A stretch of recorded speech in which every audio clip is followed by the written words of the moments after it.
Hello and welcome again. Today I've invited my good friend, Dr. Ellie Campbell, to speak to us again because last time we spoke about oral health and how important dental and oral health is to your overall health. And of course, oral health is connected to other parts of our body, such as our gastrointestinal tract. So, without further ado, welcome, Dr. Campbell. Thank you, Dr. Masvoy. Great to have you to be together this afternoon. Well, let's continue on our discussion from oral health to GI or gastrointestinal health. Yeah, for sure. So I am a family physician by training, but I am a wannabe dentist, really, because I have determined that I overlooked a huge component of systemic wellness when I bypassed the mouth. In medical school, we're trained to stick that tongue blade down your throat and say, and we look at the uvula, and that's pretty much all we looked at, tonsils, uvula, and we were done and out of there. And I have missed so many clues to the patient's overall wellness that I've spent the last 3 or 4 years really studying hard to try to figure out how to optimize my patient's wellness. It seems to me that patients are getting more and more complicated and have interconnected disease processes. And if we don't have an interdisciplinary team to help them get better, they're not really going to achieve their optimal health goals. So the mouth is a huge part of that. I mean, when you think about it, really, digestion is a tube. Starts at the mouth, ends at the anus, and just a smooth fibromuscular tube in between. We know that many people will never get their gut conditions better until their mouth is fixed. And we'll talk about what some of those things are in a minute. We know that 80% of our immune system is located in the gut-associated lymphoid tissue. These are sometimes called Peyer's patches, and they're little nests of white blood cells all along the small intestine. In fact, 80% of our lymph cells in our body are probably located in these little nests of cells, and they're only one cell away from the lining of the intestine. So what affects the intestine affects the lymph tissue. And what is lymph tissue for? It's your immune system. It's your response to fight infection and inflammation. It's the way that your body identifies and destroys cancer cells should they grow in your body. So if your gut is not healthy, your gut-associated lymphoid tissue is not healthy, that's a perfect storm for bad things to happen metabolically. We know that gum and mouth bacteria, root canal bacteria, can get into the bloodstream. We talked about that the last time a little bit, about how those bacteria can literally infect the plaque and cause hardening of the arteries in the heart and the neck. But we also know that that same inflammatory process can cause pancreatic cancer, probably other cancers, inflammation in the brain, Alzheimer's disease, and probably autoimmune diseases. So these little critters that live in your mouth can wreak havoc lots of other places, not just in the mouth. Finally, we know that periodontal bacteria can be swallowed and can affect the gut bacteria down below. When you have periodontal disease, you can be a setup for a dysbiosis in the gut. So for all these reasons, we know that gut infections change mouth bacteria, gut infections change the immune system, mouth infections change the gut bacteria, mouth infections change the immune system. It's an intertwined spider web, and you have to have both places healthy in order to have a healthy patient. I'm glad you brought up gingivitis because bacteria involved with gingivitis. I just read an article yesterday in one of the science magazines that connects that to the Alzheimer's disease. Right. And, the statistics with Alzheimer's and elderly population is not improving. It's getting worse and worse. 50% of people who are over the age of 85, 50% are suffering from this debilitating disease. And it's very important to address this early because it starts about 20 years before the onset of serious symptoms. Right. So your mouth is literally kind of the window to your health. It's no longer your eyes anymore.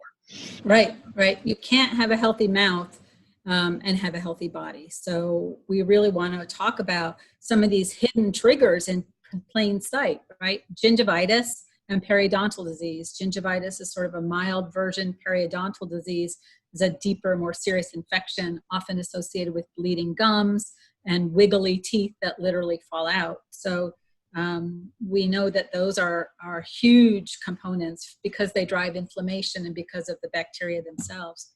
But when you open your mouth and say, another thing that I didn't do very well a few years ago and I'm much better at now is assessing the size of the oral airway. We have a score called the Malampati score, and it has to do with when you open your mouth, that little uvula that hangs down, if it's freely mobile and not touching the back of your tongue, you have a large airway and airflow can come and go very easily.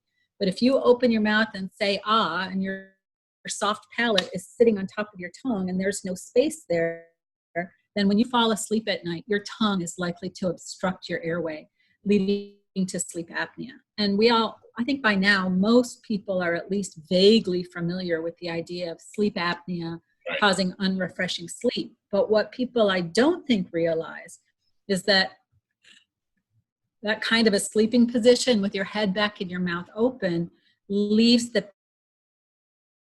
pH of your mouth altered. It makes a very acid mouth when the air is going in and out. The lips are not closed and not being bathed in saliva.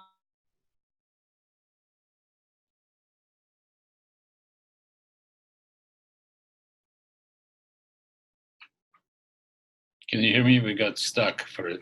And the tooth structure to become weaker. So sleep apnea can be a real devil when it comes not only to mouth bacteria, but also oxygenation levels. So your doctor should tell you what your Malampati score is and whether or not you should be assessed for sleep apnea. Also, another little point is if you tip your chin up and look at your nostrils, if they're very asymmetric or if you have a deviated septum, very often that's a compensatory mechanism to try to open up at least one nostril to get more air while you're sleeping. So that's a simple physical exam sign that I overlooked, symmetry of the nostrils. And a final thing is tongue tie. If you think about fascia as like a pantyhose that goes over your muscles, between your skin and your muscles, starts from the top of your head, goes to the bottom of your feet. And this fascial plane helps everything in your body move. One of the places where the fascia gets bunched up, much like bunched up pantyhose, is on the tip of the base of your tongue, underneath your tongue. And if you open your mouth and you get 3 fingers in, and then try to touch the tip of your tongue to the roof of your mouth, if you cannot do that, you probably have a condition called a tongue tie or tongue tethering.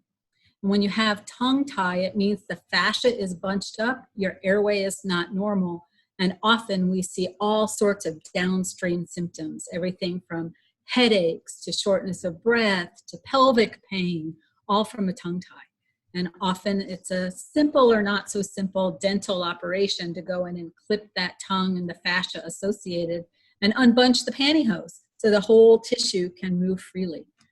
It can be quite remarkable. In newborns, very often mothers are blamed for being poor nursemaids and not having enough milk, when in reality the real problem is that their infants are tongue-tied and they can't get a good grip on that nipple-areolar complex, so they can't draw milk the proper way. So getting a good myofunctional evaluation for a nursing baby that's not well is the very beginning of good oral health to help the infant grow and feed off mother's milk the way nature intended. So obviously digestion starts in the mouth. In the mouth. Right, with saliva and, enough saliva is necessary, not just to keep your mouth healthy, but for digestive process. Let's talk about digestion. Yeah, so saliva is lubricant for one, but it also contains enzymes. Remember that digestion begins in the mouth, and we need to start the digestive process with the proper signaling. So putting food in the mouth, being present with the meal and intentional about the smells, the colors, the flavors, the scent of that food, and then mixing it with saliva, because we have salivary amylase. That's an enzyme that's made by your saliva glands, and it starts proper digestion. If you eat like teenagers and empty your plate, there's not adequate time for the signaling mechanisms for your stomach to begin to empty. And there's not enough time for the enzymes to mix with the carbohydrates and begin digestion. So the gut bacteria get the wrong carbohydrates and they begin to ferment. And you can end up with gas and indigestion and heartburn. And I've cured many cases of indigestion, heartburn, and acid reflux just by telling the patient to put their fork down between bites and chew their food more slowly. It's quite miraculous, and Americans are guiltier, I think, than Canadians of eating too fast, and the Europeans win the prize of slow digestion and 3-hour dinner times. Well, it's slow dining. Yes. Slow dining, not necessarily slow digestion, but it's right. The social interaction, of course, is very important as well, because it's not necessarily what you eat, it's what you think while you're eating it. You know, obviously, if you're absolutely in conflict with your significant other while you're eating, probably you're not going to. No, never mind indigestion. You'll have other issues as well. Right, of course. What would you recommend as kind of a healthy diet? I realize, of course, people need individual diets, but generally, what would your suggestion be? Yeah, so if we start with digestion in the mouth, what goes in there has to be of high quality. So while you're correct, I think diets are as unique as fingerprints, and that's how come every bookstore has hundreds of books on keto and paleo and yeah, you name it, right. Gluten-free, everything. But there are some general principles that I think all of them tend to follow. Number one, eliminate processed foods. Shop around the perimeter of the grocery store. Buy whole foods provided by nature. Don't eat that stuff that's got preservatives, artificial colors, artificial flavors, flavor additives. If it's frozen or canned, it's probably not as good for you as something that you can buy on the perimeter of the store that's fresh and doesn't have a barcode attached to it. I think sugar is generally bad for our teeth. We know that in the presence of acid and sugar, dental cavities can happen. Cavities are actually contagious. It's not commonly known that you can transmit those bacteria. College kids will often come back after their first semester away at school with new cavities that came from new partners that they hadn't had contact with their saliva before. What do you say? They're not studying there? They sometimes study, but they sometimes do other things. Sugar in all of its forms. And you have to be kind of a detective to read these labels, right? High fructose corn syrup is one way it's described. Maple syrup, table sugar, added sugar, refined sugar, agave, honey, and even raisins stick to the teeth deep in those crevices and provide a lot of sugar. If the patient is not acidic, the sugar is not as damaging, but most people are quite acidic and their mouth cavity is quite acidic because they also don't know about the deadly juices. People think that fruit juice is a better choice than soda, but part of the problem is that you don't want to drink your calories. There's a lot of sugar in those drinks, but there's also a pH issue.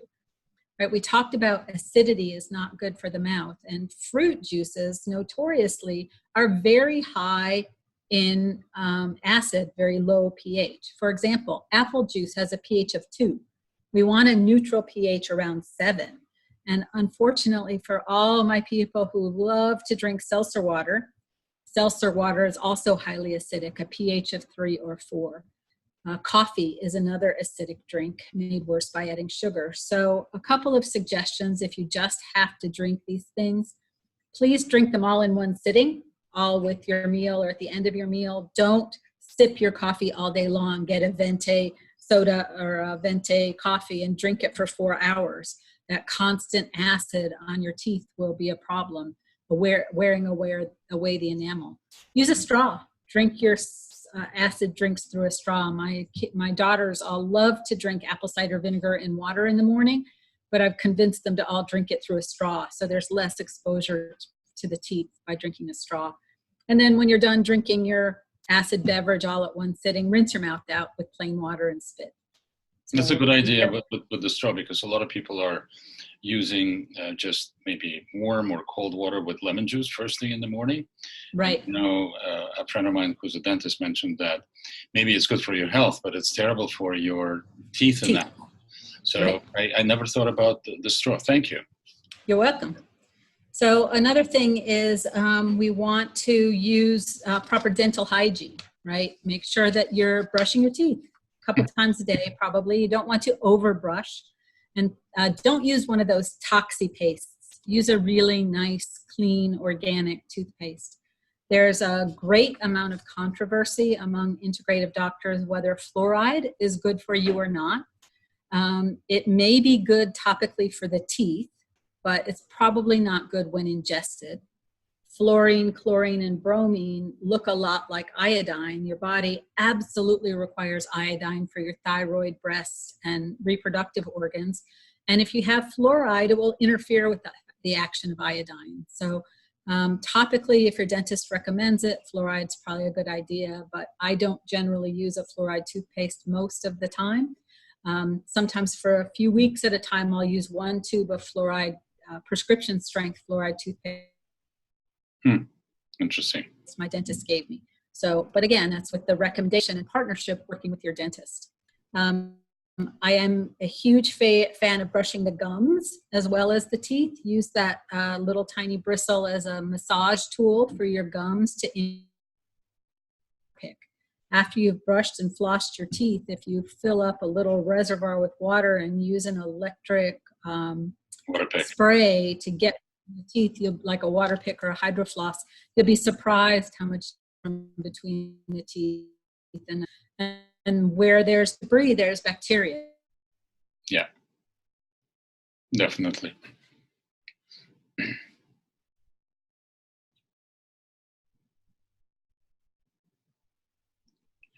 You seem to be coming in. Not all biofilm, not all plaque is bad. Neanderthals had very thick plaque, but it was not full of the bad bacteria. So it's about balancing good and bad bacteria. Your mouth should not be sterile, just like your gut should not be sterile. But it should be balanced with healthy bacteria, not unhealthy ones. Again, restoring a balanced microbiome. Be careful with mouthwash. Many mouthwash contains alcohol. It can annihilate the healthy bacteria. And if we have to repopulate after we've killed it off, we want to make sure that what's moving in is good bacteria. So for that, we often will use a chewable, oral-specific probiotic. Not the same probiotic that you swallow for your gut, but one that's chewable that goes onto your teeth. And so again, eating healthy food, we talk about some of the principles. One of them is to eat seasonal and locally sourced food. Getting food from Chile and Brazil and France to my table in Atlanta is an expensive endeavor for the planet. Whereas if I use locally sourced food that I've grown myself or that my neighbors have grown that we share, or I go to the farmer's market and use things that have not been trucked in over 100 miles away, that's a much wiser use of resources of our planet.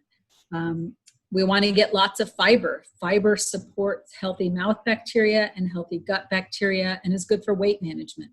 Most of us do not get enough fiber in a day. I love things like Brussels sprouts and leafy greens for a whole variety of reasons. Another reason is the idea of nitric oxide. Mm-hmm. So nitric oxide is a Nobel Prize winning molecule. It's a gas that is a signaling molecule, and it tells your blood vessels to open up and dilate. It was the original research led to the development of Viagra. So you can imagine what blood vessels it helps to dilate. But it also helps dilate the blood vessels in your mouth to keep the blood circulating to your gums and teeth, to get the healthy white blood cells in, to carry away infection and bacteria and other things that shouldn't be there. So nitric oxide is made from the amino acid arginine, and there's some very high arginine foods that most people should be aware of. These include things like nuts and seeds, peanuts, white fish, legumes, and beans. These are really good high sources of arginine, and they help your body make more nitric oxide. What about beets? Beets are another one. They're a great source of citrulline and arginine that your body uses to make nitric oxide. There's more nitric oxide producing bacteria in the crypts of the tongue and in the sinuses than almost anywhere in your body. So having a good, healthy mouth that's not annihilated with mouthwash allow those bacteria to make that nitric oxide so that you have circulation to your brain, circulation to your teeth. We want to make sure that you have good and healthy teeth. And I think that sort of brings us to a point about hidden infections. I have learned through the use of thermography and through the use of bioenergetic testing that many, many more of my patients' systemic health is affected by their teeth than I ever thought before. We know that there's slightly different bacteria that cause cavities, are different from the bacteria that cause gingivitis, are different from the bacteria that cause periodontal disease, are different from the bacteria that cause endodontal disease. Endodontal is on the tooth roots. Well, if you imagine that you've had a root canal, they've gone in there and they've drilled out the canal where the nerve and the blood vessel live, that tooth has no feeling. So it can easily get an abscess in the tooth root from bacteria that are living there with you experiencing no pain whatsoever until such time as the x-ray becomes abnormal, or I, as a family doctor, do a blood test that shows extremely high levels of inflammation. And now I say to myself, where's that inflammation coming from? Let's talk about your teeth. I'm lucky enough to have a thermography camera in my office, and if I do a thermal image and I see a hot spot, then I can turn to my my chart that I have that Dr. Simon Yu shared with me that shows the acupuncture Chinese meridians and which tooth is connected to which organ. So when I find, for example, an infected root canal tooth right before the wisdom teeth, those teeth connect directly to the thyroid and the breast. So very often a patient with an infection there will have an abnormal breast thermography or an abnormal thyroid blood test, and we can make those better by addressing that tooth. Sometimes ozone can be used to sterilize the tooth root, drain the abscess, inject ozone and sterilize it, and the tooth can be saved. But sometimes there's a great deal of infection in the bone surrounding that tooth root, and the tooth cannot be saved and has to be pulled. And I would extend caution to people in that instance about going right to a dental implant, because there's so much infection in that tooth root that often the implants become infected and they do not withstand the long term. They end up having to be extracted as well, and having to spend the time, energy, money to do a crown, a root canal extraction, an implant, and then an implant extraction is frankly a lot more time and money than most people want to invest. What would you suggest to people that have had a root canal extracted with medium to, let's say, medium kind of level of infection, which always precedes that, and yes, continues while the root canal is there?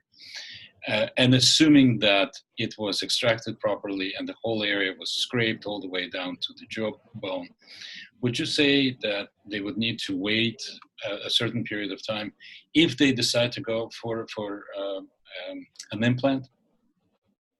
Yeah, in my patient population, what I would recommend is that we wait until we have a clear thermography, a clear bioenergetic scan, and clear blood levels of inflammation. And when all fine and healthy, at that point, an implant can be placed.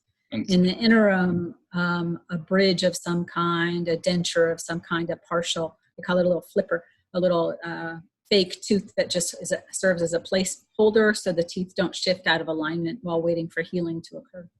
Great. And since we're on the subject of implants, any preference, let's say titanium versus zirconia, or? Yeah, so I think that's an individual decision between the patient and their dentist. I think biocompatibility testing is a blood test that can be done Many people do not tolerate titanium very well. It is a metal. It's supposedly inert, but it's not inert to everybody.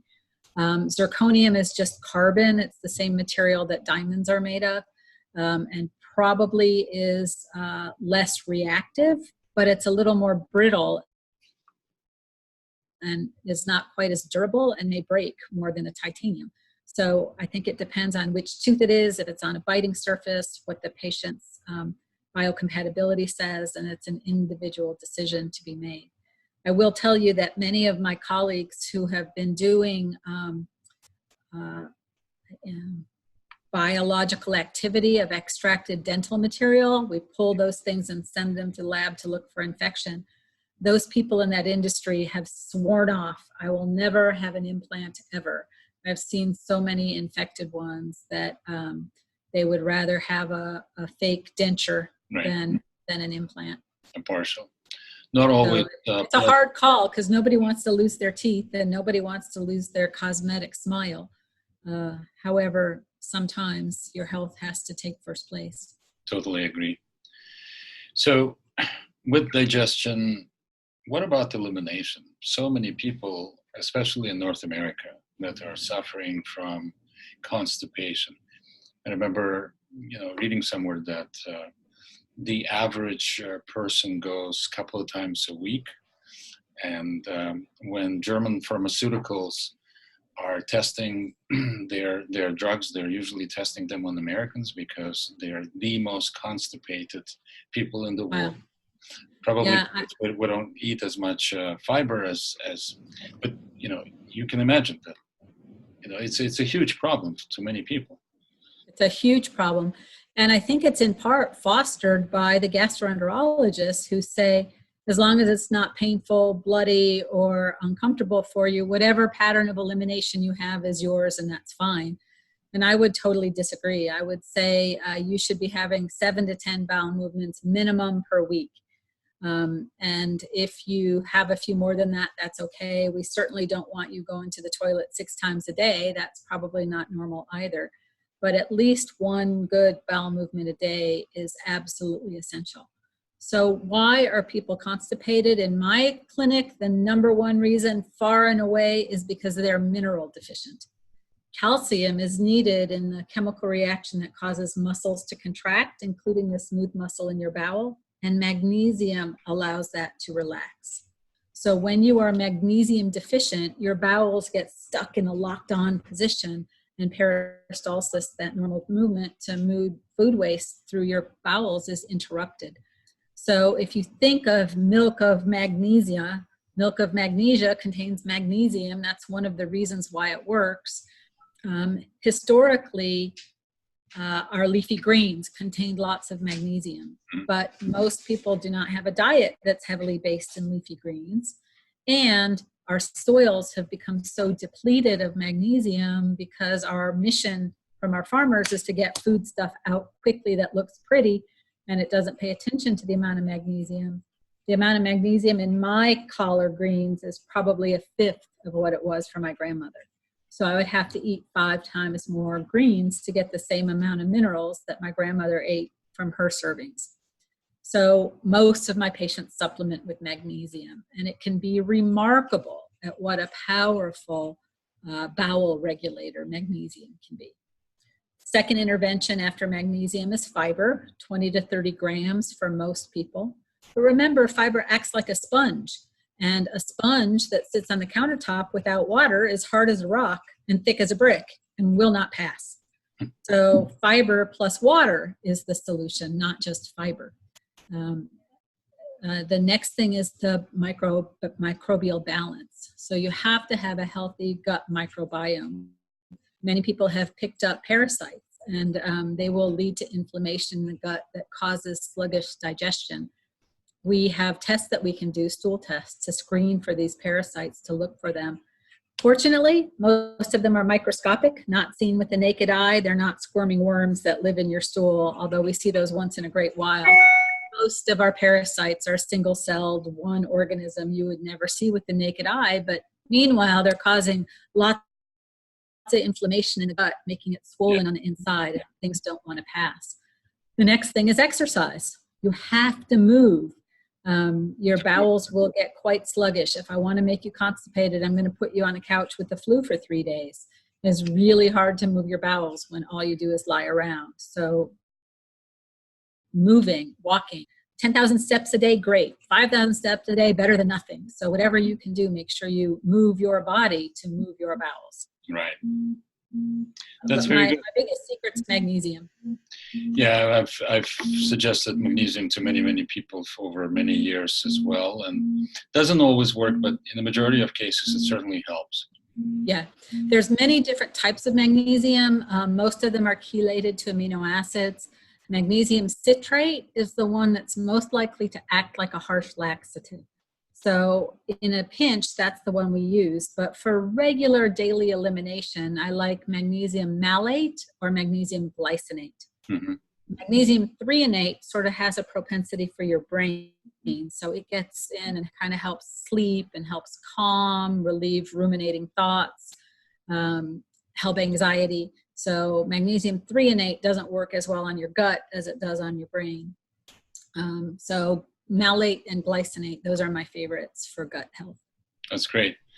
Thank you so much. You're always full of interesting information and very useful tools. You're welcome. I'm happy to be here. Good. So I want to thank you again for being here. Maybe next time we'll choose a subject. I really want to talk to you about inflammation generally. Okay. That's a huge subject, and I want to kind of devote a whole segment to this.